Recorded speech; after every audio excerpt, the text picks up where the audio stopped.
The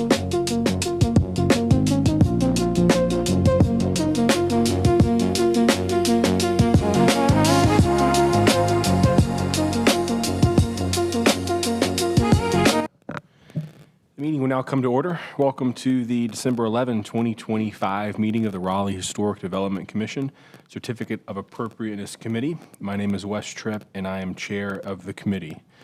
The first matter on today's agenda is roll call. I'll recognize staff. Melissa Todd. Here. Rob Allen. Here. Wes Tripp. Here. Lauren Woodard. Here. Jordan Ryland. Here. I'll note we have a quorum present today. The first item on today's agenda is approval of the agenda as published. Are there any revisions or not? I'll entertain a motion. Move to approve the agenda as posted. There's a motion on the table. Is there a second? Seconded. All those in favor say aye. Aye. Any opposed? Motion carries unanimously. Yeah, I figured we will get to that once the agenda item is called. We'll note the deferral. Yeah. Next item on the agenda is approval of the minutes of of last month's meeting. I'll entertain a motion to approve. So moved. Is there a second? Second. All those in favor say aye. Aye. Any opposed? No. Motion carries unanimously. Staff, minor work report. It would help if the mouse worked, but it doesn't look like it's going to today. There were 19 minor works approved in the last month, and those applications and application details are available through the agenda and the city's website. All right, thank you, staff. Before we begin the hearings on today's agenda, I'll provide the commission members an opportunity to introduce themselves. We'll start with Ms. Todd and then work our way down the table. My name is Melissa Todd. I'm a registered architect in North Carolina, and I live in the Boylan Heights Historic Overlay District. I'm Rob Allen. I'm a Raleigh native. I'm a registered architect here in North Carolina and also a resident of the Boylan Heights Historic Overlay District. I'm Wes Tripp, chair of the committee and an attorney here in Raleigh. I'm Lauren Woodard, and I'm an architect here in Raleigh. Been living in East Raleigh for 2 years now. I'm Jordan Ryland. I'm also an architect here in Raleigh, local resident of 15 years. And I recognize staff to introduce themselves. Good evening. My name is Erin Morton Pugh. I'm a senior preservation planner with the city coming up on 6 years now, and I have a master's in historic preservation. Hello, I am Colette Canane. I have been with the city for almost 8 years, and I also have a master's degree in historic preservation. And our attorney. I'm Pat Jones, counsel to the committee. All right, staff, before we begin the hearings, I'll go ahead and swear you all in. If you please raise your right hand. Do you solemnly swear or affirm that the testimony you're about to provide on the matters on today's agenda is the truth, the whole truth, and nothing but the truth? I do. I do. All right, thank you. So the COA Committee is a quasi-judicial body governed by North Carolina general statutes and the city's Unified Development Ordinance. We are authorized to hear requests for certificates of appropriateness. In hearing cases, the committee conducts a quasi-judicial evidentiary hearing. That means these hearings are like a court hearing. State law sets specific procedures and rules concerning how this committee must make its decisions. These rules are different from some other types of land use decisions like rezoning cases, which are legislative in nature. This committee's decisions are constrained by the standard of review set forth in state law and the Unified Development Ordinance and the facts presented at the hearing. The committee hears and considers evidence presented at the hearing and applies the standards set forth in state law and the city's ordinance. The committee must base its decisions upon competent, material, and substantial evidence presented at the hearing. If you will be speaking as a witness, please focus on the facts and standard, not personal preference or opinion. Participation in the hearings today is limited. The meeting is open to the public, and everyone is welcome to watch. Parties have rights to participate fully. Parties may present evidence, call witnesses, and make legal arguments. Witnesses may testify as to facts to which they are competent to testify, so long as those facts relate to the legal standard. In addition, lay or non-expert witness testimony is limited to facts and not opinions. For certain topics, the committee needs to hear opinion testimony from expert witnesses. These topics include projections about impacts on property values and projections about impacts on traffic safety. We will now move on and conduct the evidentiary hearings on today's agenda. The first case is an old application, COA 126-2025, 407 Cutler Street. I'll recognize staff for their presentation. Hello. So yes, as you mentioned, this is for 407 Cutler, which is a request that you first heard at your October meeting. The nature of the request has been amended. The addition that was proposed has been removed. So the request that remains is to alter the rear fenestration, including removing the rear dormer windows and replacing those with patio doors and installing a balcony. And as a reminder, this is a view of the property from Cutler Street. And just traveling around the property, here's a view of the south facade, the existing rear facade. The 3 windows that are proposed to be removed are what you can see in this upper dormer here, and a detail view of those windows to be altered.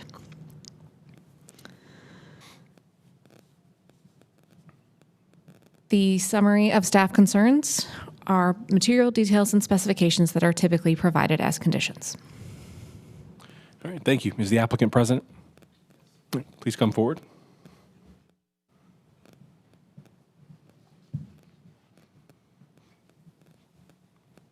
Go ahead and introduce yourselves, please.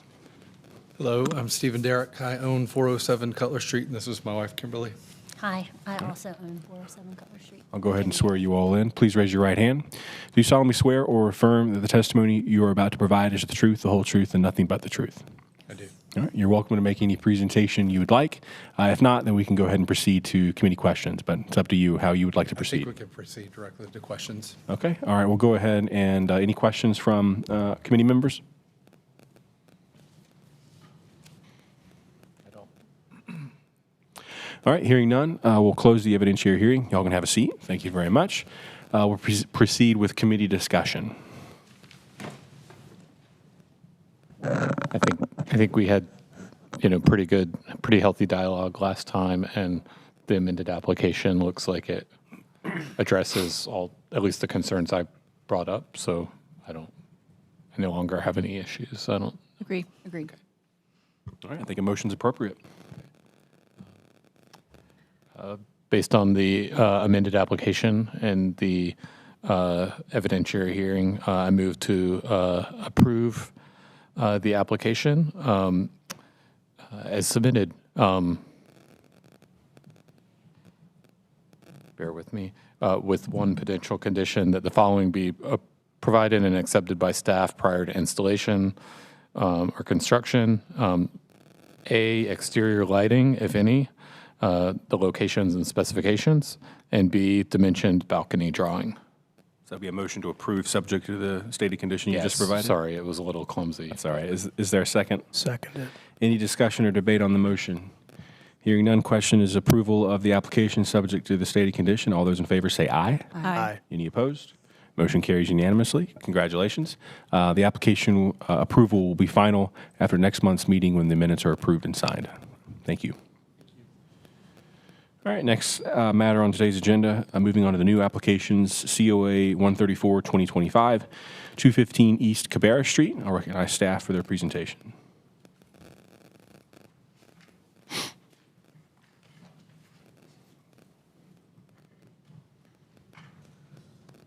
This is case COA 134-2025 at 215 East Cabarrus Street in the Prince Hall Historic District. The request is to construct a rear 6-foot fence. This is the existing property along East Cabarrus Street, tight to its neighbors. And we'll just walk down the driveway and get some views of this rear yard. You can see there are existing fence lines along most areas of the property already. And a view toward the rear of the house and back toward the street. The rear fence line belongs to, I think it's a 7-story development immediately to the rear, looking east at the neighbor and back toward the street.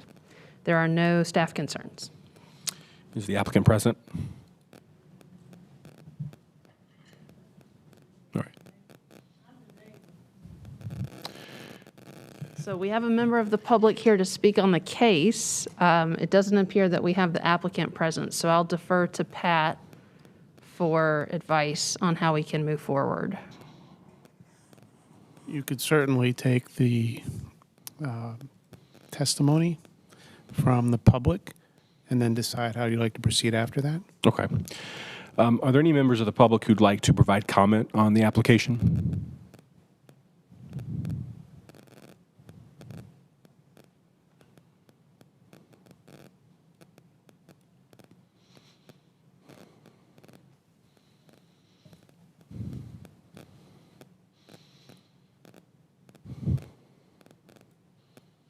Just speak right into the mic for the recording. Okay. Please state your name and address, please.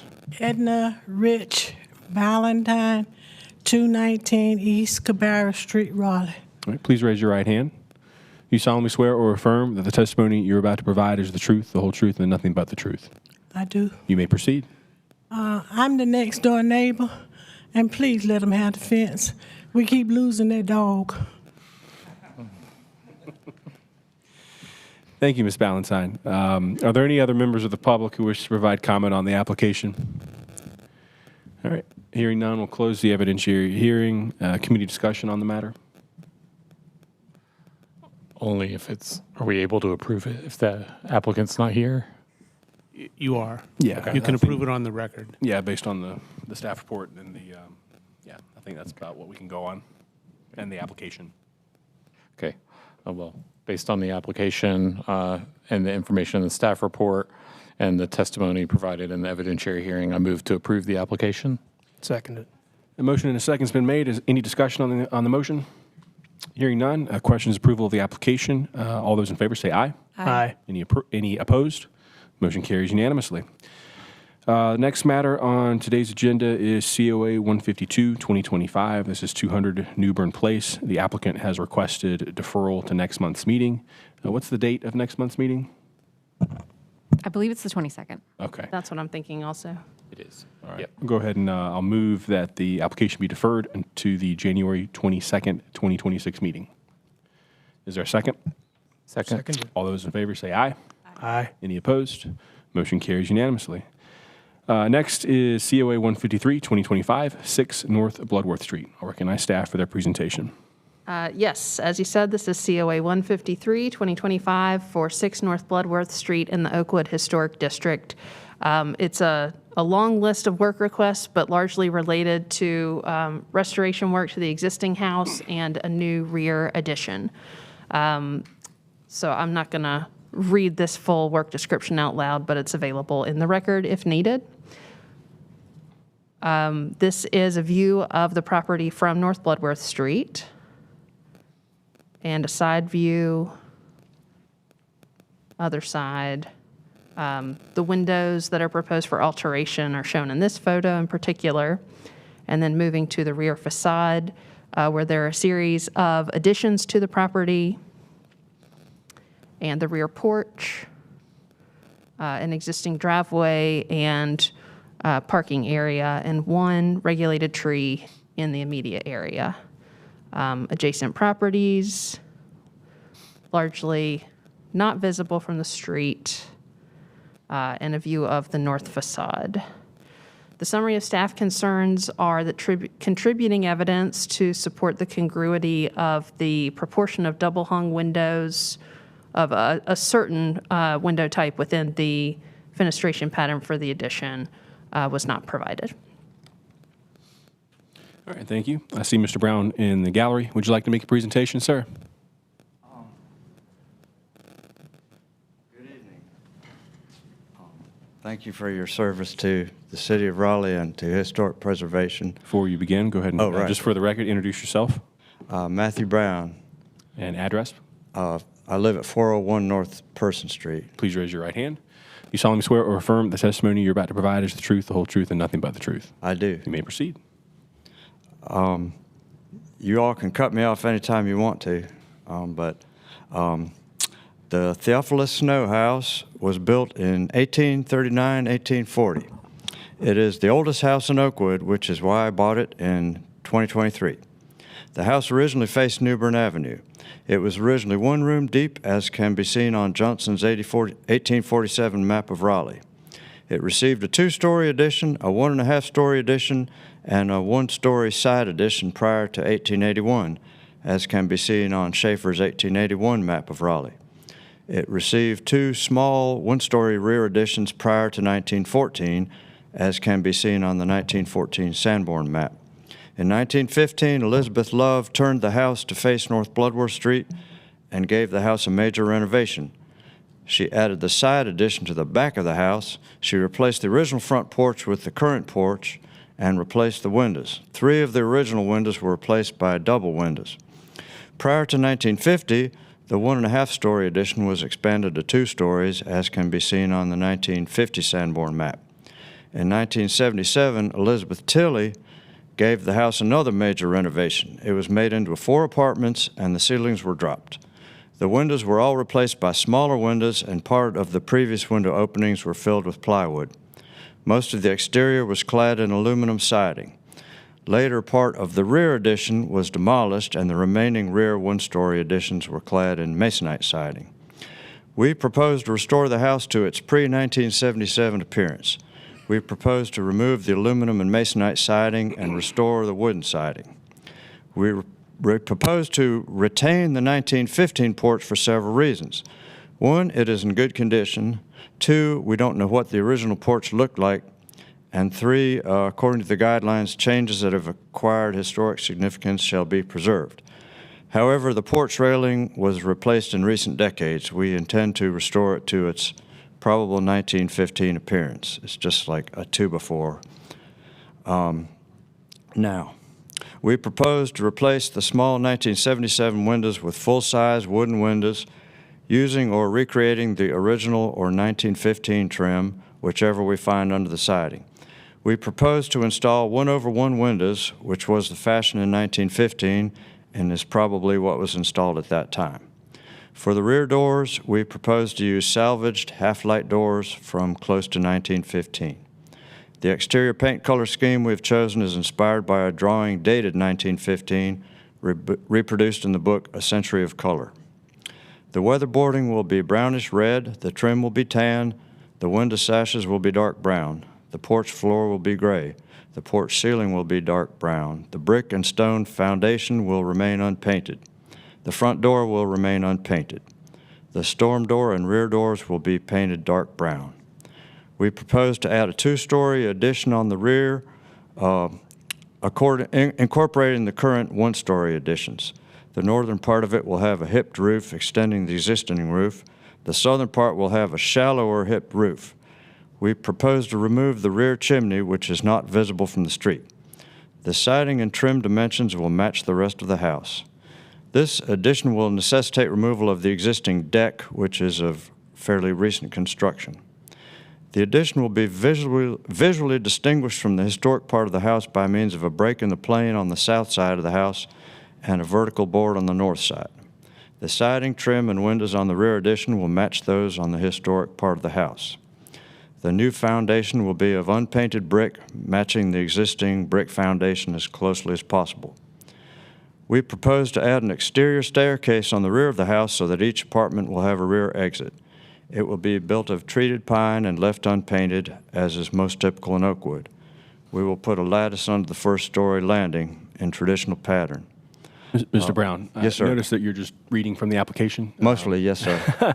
So let me suggest, unless there's anything additional outside of the application you wanted to provide us, or we could just proceed on with committee questions. Okay, let's see. The only thing that let's see. We're fine with all the conditions that staff has suggested. The staff is not sure about the short sash windows we have proposed. Those are in the 4 bathrooms over the bathtubs. We would like them for ventilation.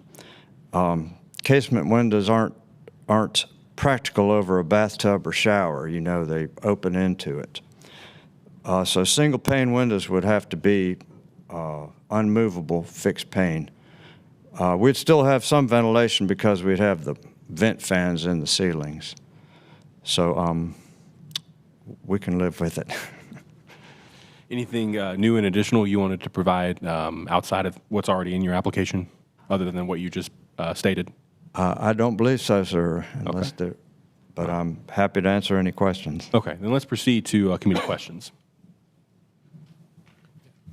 Hey, Matthew. Appreciate this application. It's going to be a nice project. Thanks. Sir. Only question is the one you just entertained is about the kind of square proportioned windows, which seemed to. I understand wanting the sash for ventilation.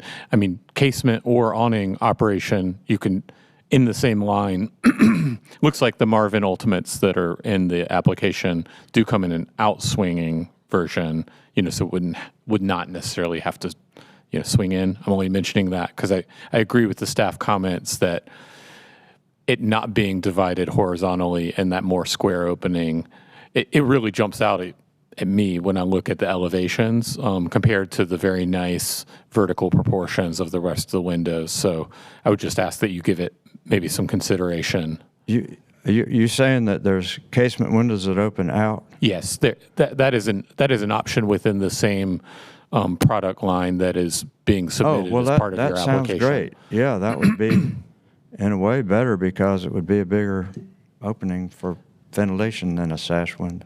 Yeah. And I don't want to dictate whether it's casement, which would be a pivoting on the side hinge, or awning, which would open from the top. But it seems like something that was just not divided in the center for only those few smaller openings might be more. It might feel more like just a single sash of the 1/1s you're proposing. And that sounds great to me. I was just not aware of the existence of those. So sure. If y'all are okay with that and staff's okay with that, that sounds great. Okay. I don't have any other questions. I just have a quick one. I might have missed it. Did you say whether your front railing that is getting replaced is non-original? Yeah, it was probably, maybe 1977, but probably even more recent. And it's just a 2x4 on the top, and the spindle and the pickets are too small. Gotcha. And we would replace it with something that is more, that was probably there when they put the 1915 porch.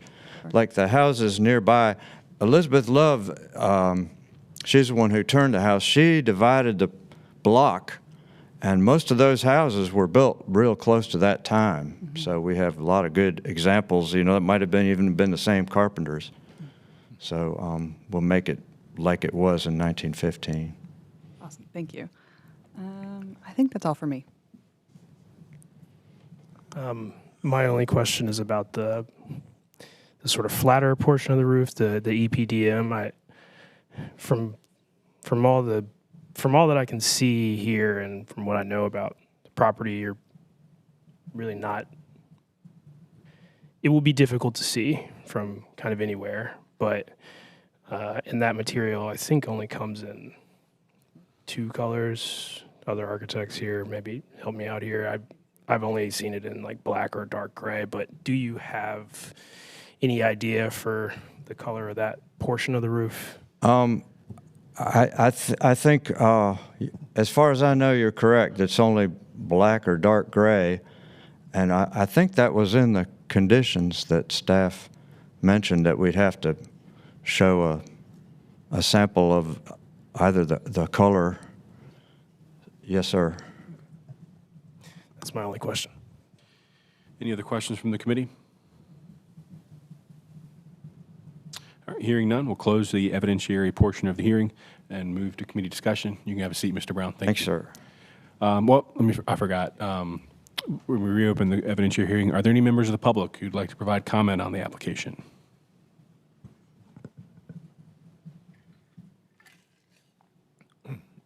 Good evening, Chris Crew, 306 Elm Street.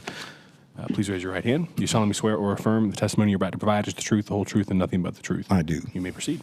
Since I am limited to facts, I will tell you it is a fact that is my opinion that you should approve this because this is a preservation of what appears to be the oldest house in Oakwood. It's a sensitive preservation of what appears to be the oldest house in Oakwood. And in his design, he's taken into account the evolution of this house from 1915 and its earliest additions and changes into the present, and he's stuck sort of with that theme. So I think to the untrained eye, this will be virtually invisible. And the other great benefit of this is so much of that part of our historic district is under pressure to be rezoned for business use. Somebody could have bought this and turned it into another hair, beauty parlor or flower shop or anything else.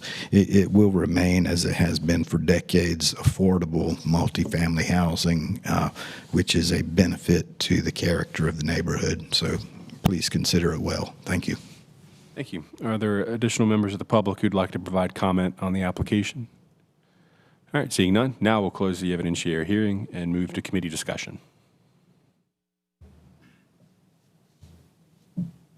It's a nice project. It'll be a big lift to this house. Any other comments? Sort of a maybe a clerical thing here, but the applicant said the doors would be reclaimed doors from around the same time period. I assume that's part of the potential condition 4A for the storm door specifications. Seems like maybe those would be hard to procure if they're going to be reclaimed doors from 100 years ago. Yeah. I mean, there was a photo in the application showing the example reclaimed door, which does appear compatible. I took that storm door condition as just that's a new product that's not been submitted yet, and the details for that need to go to staff. Okay. Yeah. And I mean, I think the proposed salvage door, at least the evidence in the application, Sure. seems like a reasonable. Yeah, I just didn't see storm door called out anywhere on any of the drawings other than maybe there, maybe on the elevations. So. I think it may be mentioned in the written description. It's not shown in the drawings, you're right. Okay. Any other comments?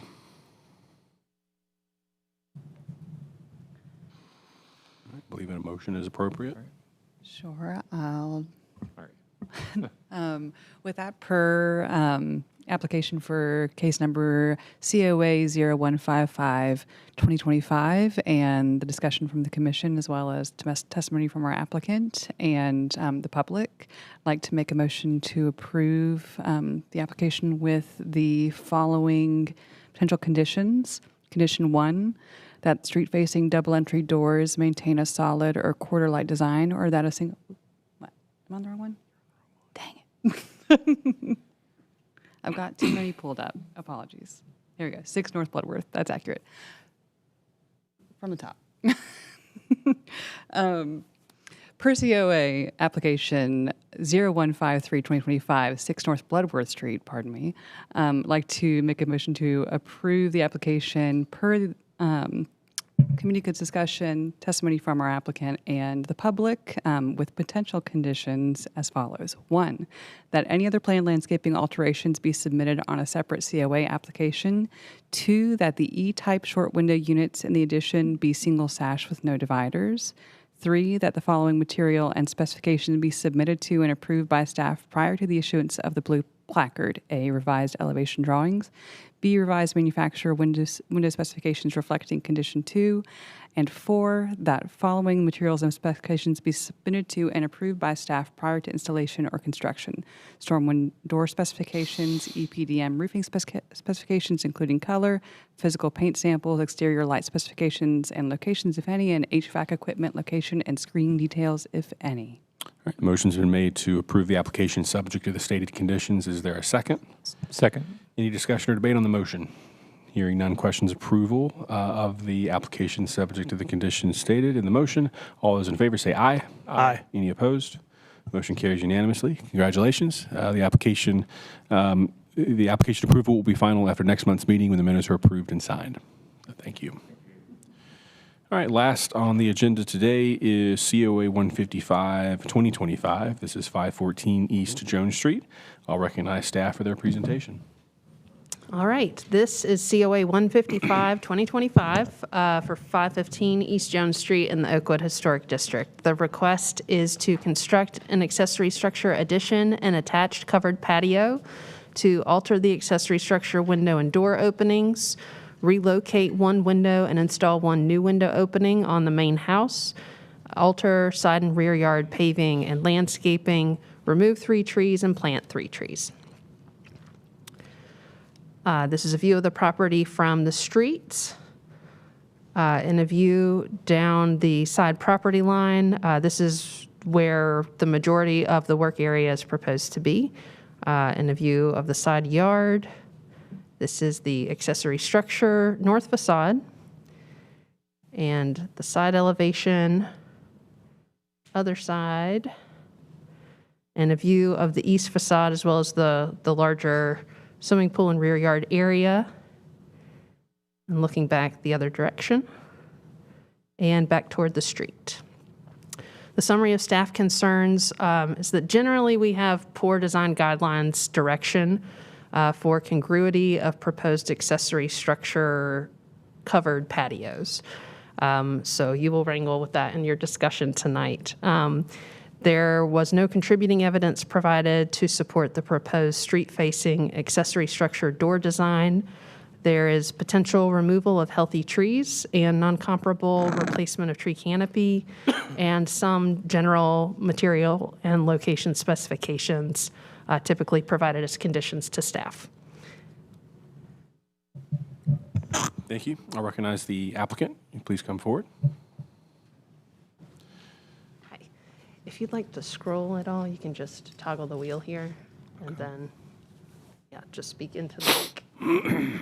Or just name and address for it? No. Yes, please. Okay. Stothy Poulos, 514 East Jones Street. All right. Go ahead and raise your right hand. Do you solemnly swear or affirm that the testimony you're about to provide is the truth, the whole truth, and nothing but the truth? I do. All right. Thank you. You want to go ahead and introduce yourself as well? Brooke Tate, 509 Burton Street. Just to be safe, I'll go ahead and swear you in as now. Do you solemnly swear or affirm the testimony you're about to provide is the truth, the whole truth, and nothing but the truth? I do. All right. You may proceed. You want to speak? I'll just. Okay. So I do want to present a few new pieces of evidence. Or the arborist that we did submit a tree report, and it is a licensed arborist. They were questioning whether that was a licensed arborist or not. And I think the actual report is in there that you can read, that there is concern. Please speak into the microphone. I'm having a little harder time hearing you. The tree assessment is in the report, and we just want to alter the fact that it is a licensed arborist, and there is concern that there will be damage to the architecture and the built environment. Even though it's not historic, it's still their house and their concern. And it brings up an interesting point when you're trying to use these guidelines for a home that's non-contributing. Sometimes you have to use the historic part, and sometimes you don't, and it can be confusing. So that's the one concern addressed. Let's see. It was brought to my attention that if we go over the 5-foot setback, that there would be a zoning variance required, which I was always under the impression that if this board approved the setbacks closer to the property line than 5 feet, that was like golden. I did not understand we had to go into a variance as well. So since we submitted this, I have pulled it back to 5 feet. And I have copies for everybody that has, it's basically shifting the proposed storage 1 foot to the right, and then the little grill bump out 3 feet back to abide by the 5-foot setback.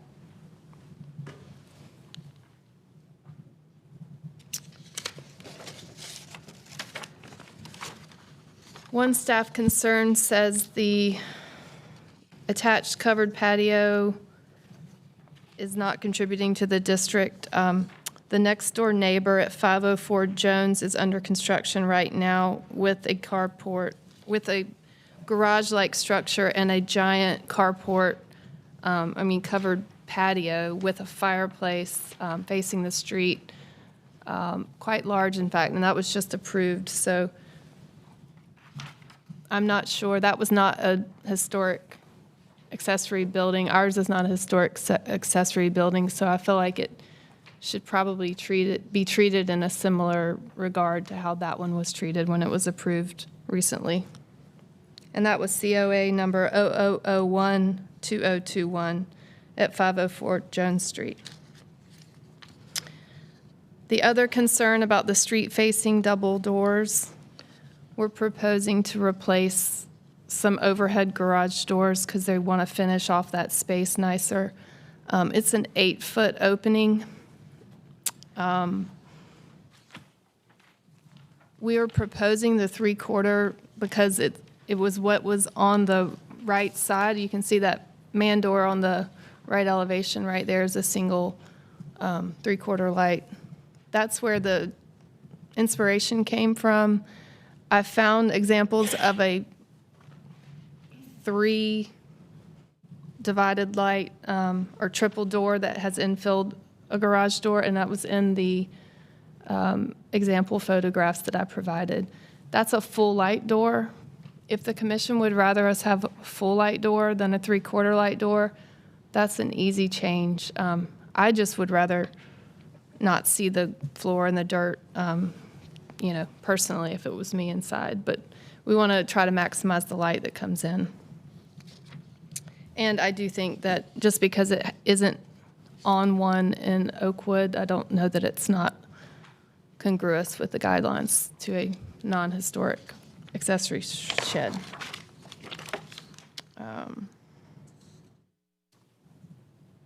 Anything else? I did provide did I hand you the sections? No, the door sections. I have the door specification sections that I'll bring those up. And if you guys have any questions, happy to answer. Thanks. Thank you. Are there members of the public who'd like to provide comment on the application? All right, seeing none, we'll proceed with committee questions.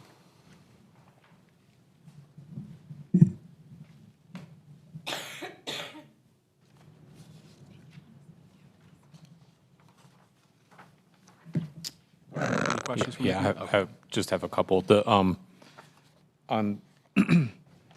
On the left, what's called the left side elevation, it's beneath the lean-to, the new addition roof.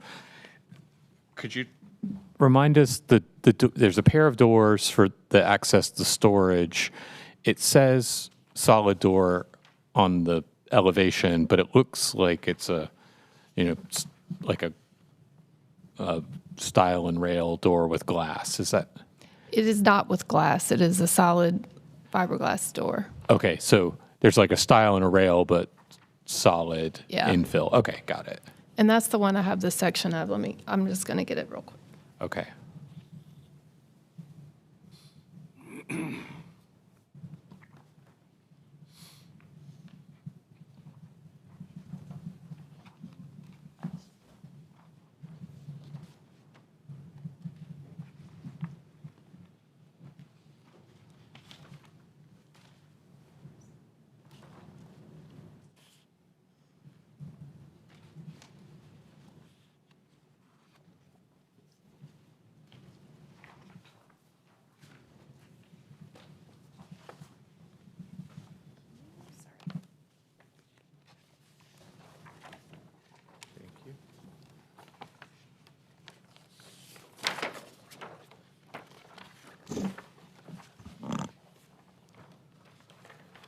Okay, so this is the product data for that door? Correct. Okay. And then you mentioned something, and I'm sorry, I feel like I'm playing catch up a little bit, but on the street-facing three-quarter light doors, you mentioned something about their relationship to an existing door somewhere. Did I hear that correctly? So the picture that the overhead door that's there currently is 8 feet wide. If I went back with an 8-foot double door, the outswing would just be too large really for it to function well in the space when it's open. So we wanted to go to a smaller 7-foot wide. So there'll be some infill there. And again, this is not historic, but I found the example of those full light triple doors. So that was in my argument, I would say there are doors on the front of a shed that are not overhead doors. So I see. Okay. I see what you're saying. But I was offering, if it's the 3/4 light that's too formal and that's a problem, we can do the full light doors as the example showed. Got it. And then the side that faces the yard is a different operation, right? It's like a stacking. Okay. Yeah. And those are full light. They are, and they are not visible to the street. Okay. I don't have any other questions. Any other questions from the committee?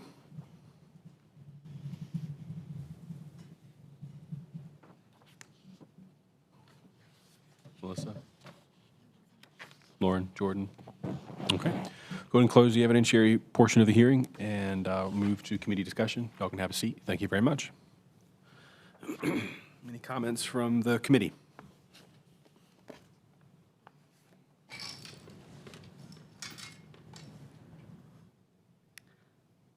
Do we have strong feelings about moving it to a full light door, whether it stays 3/4?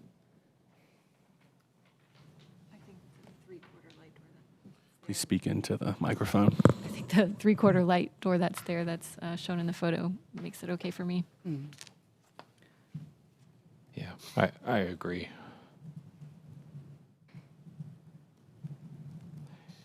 It's also, the one that's proposed, the pair that's proposed of 3/4 light, I mean, they're also a much nicer product than this one too. I mean, I understand the staff concern, but they're much closer in their historical accuracy than even this door that we see here. The blue door here. Yeah. Yeah. It's kind of like I think the one thing I struggle with is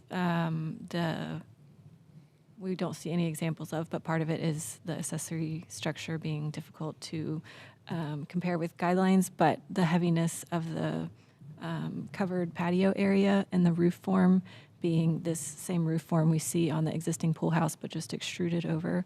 And I'm having troubles. I don't see any examples of that instance in any of the provided evidence.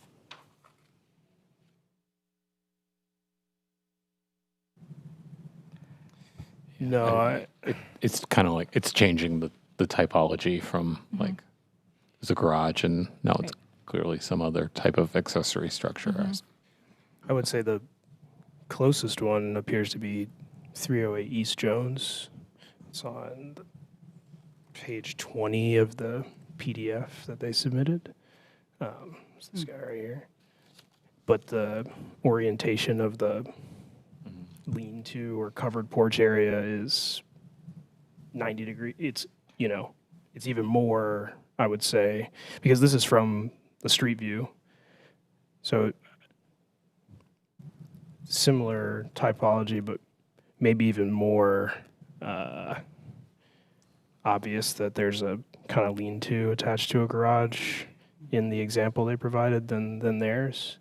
The 504 seems to also have, if I'm reading that section or elevation properly, the porch section would be towards street front. think it's a little more. Yeah, I don't know if that one ever got if that one ever got built, but Yeah. yeah. If I could make it relate to one guideline, I think it would be the, well, maybe somebody can refresh my memory which guideline it is, but replicating historic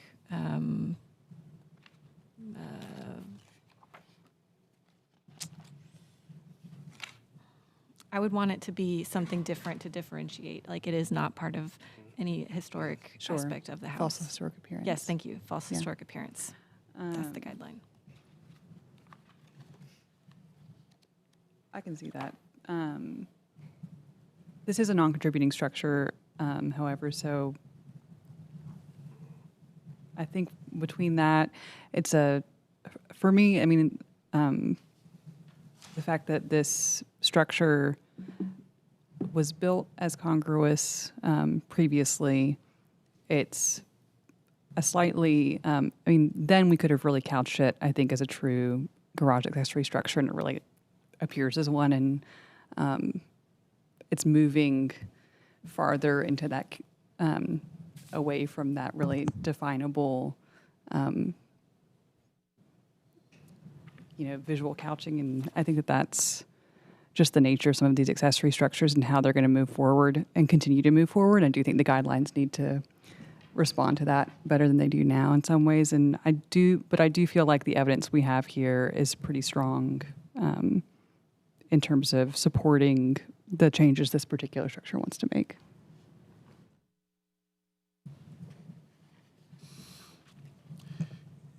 Any other discussion from the committee?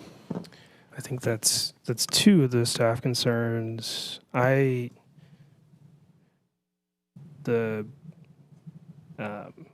mature tree canopy, I didn't actually find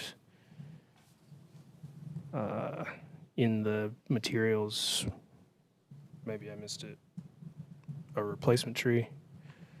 Did other people, or replacement trees for these? There are a some identified on this site plan. On the new exhibit Yeah. that was just handed out, there's some new native trees, TBD, Okay. species Okay, TBD. I see. There are other materials presented in the original application outside of this site plan that specify what type of tree is proposed as well. Got it. Okay. That's all from me.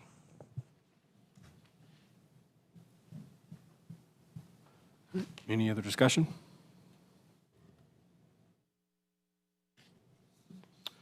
All right, hearing none, based on the evidence presented by the applicant and in the staff report, I move that the application be approved, subject to the stated conditions.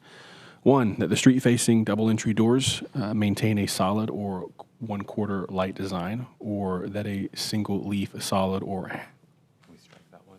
Oh, we did strike? Oh, Yeah. good. Well, I felt like we agreed. Okay. I think we're Sorry. striking that. I'm sorry to interrupt you, Chair. No, I appreciate that. Yes, and I'm sure they like that as well. So let me restate that. Move that the application be approved subject to the stated conditions. One, that all new doors, windows, siding, and trim have a smooth painted finish.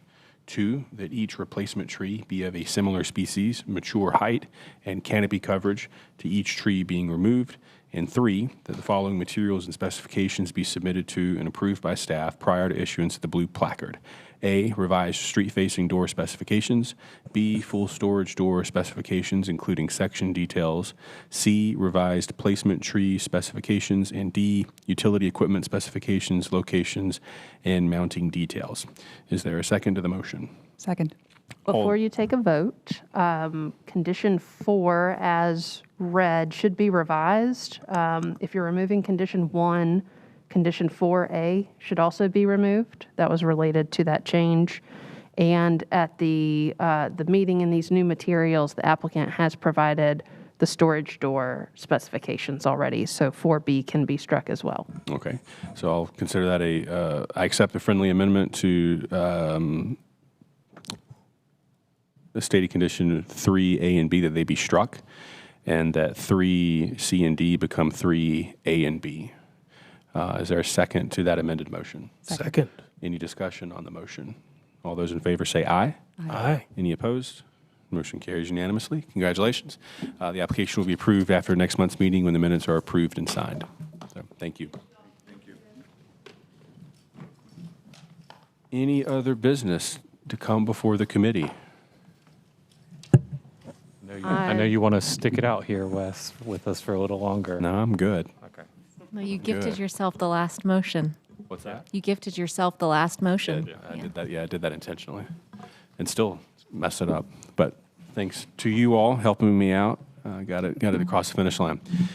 Anything else from staff, commissioners? All right, hearing none. This meeting's adjourned.